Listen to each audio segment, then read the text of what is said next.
Natanggap na ng abogado ni Vice President Sara Duterte ang imbitasyon para sa pagdinig sa hinaharap niyang dalawang impeachment complaint.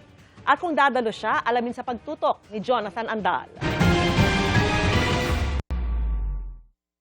Ito ang ipinadalang imbitasyon ng House Committee on Justice kay Vice President Sara Duterte para sa hearing sa dalawang impeachment complaint laban sa kanya. Ayon kay Attorney Michael Powa, abogado ni Duterte, natanggap na nila kahapon ang imbitasyon. Pero hindi pa raw nila ito napag-uusapan ng Vice Presidente. Sabi ni Justice Committee Chair Congresswoman Jervy Luistro, hindi nila pipilitin si Duterte na dumalo sa pagdinig na tinawag din niyang mini trial. Ito pong mini trial na ito, we are using this for the better understanding of the Filipino people dahil pagkakaroon po ng presentasyon ng witnesses, presentasyon ng mga evidence ng complainant at ng respondent. But again, let me state for the record, Igan, the full-blown trial will happen only in the Senate of the Philippines.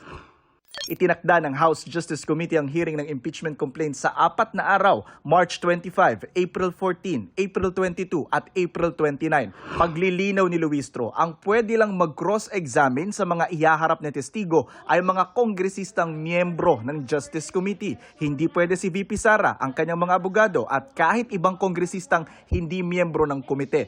Kung hindi sisipot ang bise, hindi rin daw uubra na ang abogado lang nito ang magpipresenta ng ebidensya para sa kanya. Hindi rin pwede ang mga kaalyado niyang kongresista. Para sa GMA Integrated News, Jonathan Andal, nakatutok, 24 oras.